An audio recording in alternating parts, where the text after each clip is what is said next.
voulais revenir sur le montage de cet intérieur de portière avec la vitre. Donc comme vous le voyez, il y a le mécanisme qui est là et qui sera accessible sur l'angle de la portière. Donc si je me débrouille pas trop mal, voilà, en tirant ou en poussant ici, on va réussir à monter la vitre jusqu'en haut, ou alors la redescendre en entier. Alors ce ne sera pas tout à fait en entier, puisqu'on voit qu'ici il y a quand même un petit peu de la vitre qui sort. On va dire, allez, un sixième de la vitre. Bon, c'est quand même ça.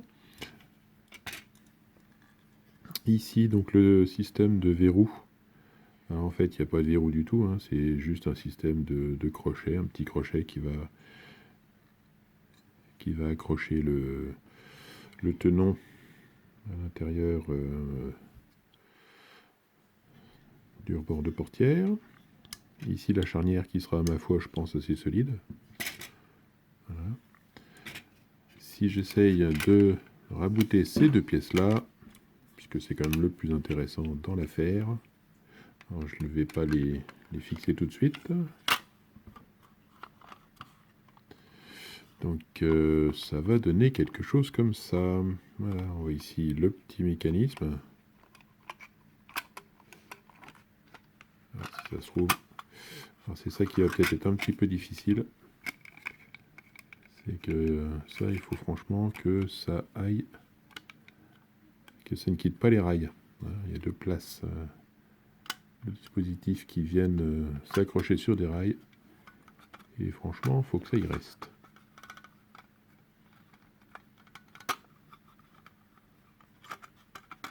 Donc j'espère qu'avec les vis, ça ira mieux.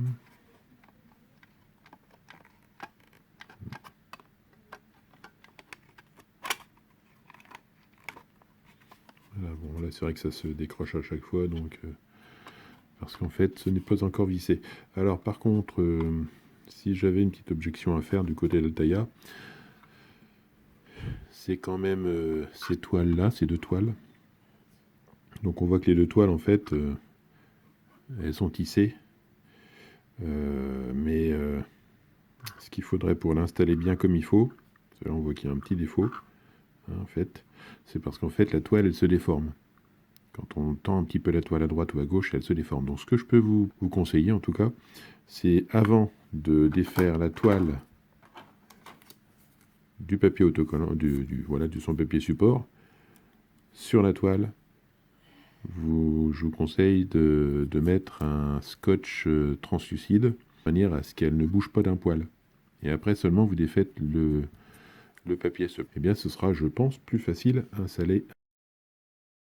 Moi, ce que je reprocherais quand même à Altaïa, c'est de ne pas avoir fait un petit peu plus grand les tissus, hein, de manière à ce que voilà, quoi, le tissu il passe par-dessous la pièce en plastique, par-dessous ici aussi le jonc, et de ne pas avoir fait une autre pièce comme ça, hein, en plastique, qui viennent se mettre par-dessus.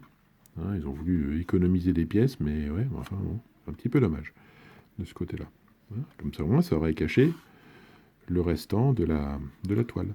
Ça aurait été mieux quand même. Voilà. Voilà qui est fait, donc je viens de visser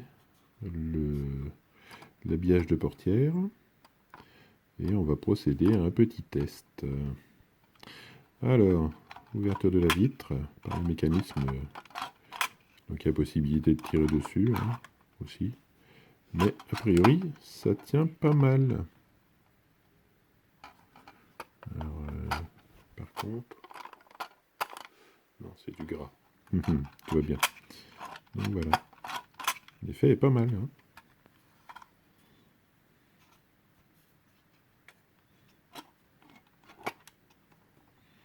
Voilà. Bon, et puis je voulais aussi montrer un petit détail. Bon, c'est vrai qu'il n'y a pas les baguettes de portière, hein, ça, j'ai pas encore eu le temps de m'occuper. Hein. Je voulais aussi assainir la courbe du véhicule. Je trouvais que ça n'apportait rien, personnellement. c'est pour ça que j'en ai pas mis sur les miennes. Mais surtout, il n'y a pas la clé de verrouillage de la portière. Et non, vous avez déjà vu Michael qui avait besoin d'une clé pour entrer dans le kit? Non? Bon, bah voilà pourquoi dans mon bolide à moi, il n'y en a pas non plus. Dans le fascicule 71, on aura peut-être un petit peu de mal à installer les pièces 70i, celle qui doit couvrir l'interrupteur d'ouverture des portières. Voici donc un petit schéma. Voici, quand on ouvre la portière, on voit bien la lumière à l'intérieur qui s'allume. D'accord? Ben voilà la lumière qui s'allume. On ferme la portière. L'interrupteur qui est là s'ouvre. Voilà.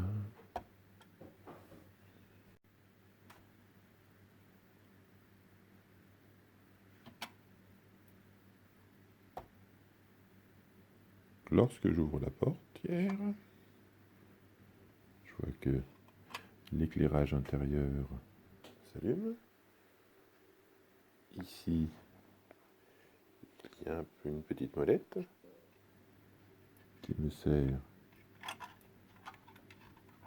à fermer la vitre ou l'ouvrir. Voilà. Je ferme la portière. Alors pour l'instant, ça ne se verrouille pas, bien entendu, puisqu'il n'y a pas l'aile arrière. Et là, on voit que, et bien, ma foi, ça va. Le joint est pas mal. Pour une voiture à cette échelle, ça va. Et c'est pas un souci si je baisse la vitre ou que je l'ouvre manuellement. Là, par contre, elle a tendance un petit peu à sortir de son rail. Donc pour ça, il faut la ramener, quand elle est en bas, il faut la ramener le plus possible vers l'avant. Et on la fait remettre dans le rail directement. Voilà. Donc ça, c'est quand même un petit peu dommage qu'elle sorte de son rail aussi facilement. Voilà. Et la lumière intérieure s'est éteinte. Très sympa.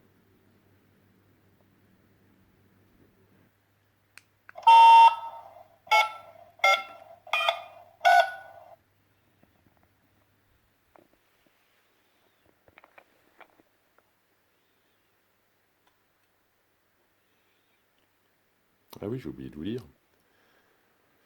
J'ai prévu d'intégrer carrément une batterie LiPo à l'intérieur du compartiment à piles, en lieu et place des batteries d'origine, et de pouvoir les faire recharger facilement. Je vous expliquerai ça dans un prochain petit laïus.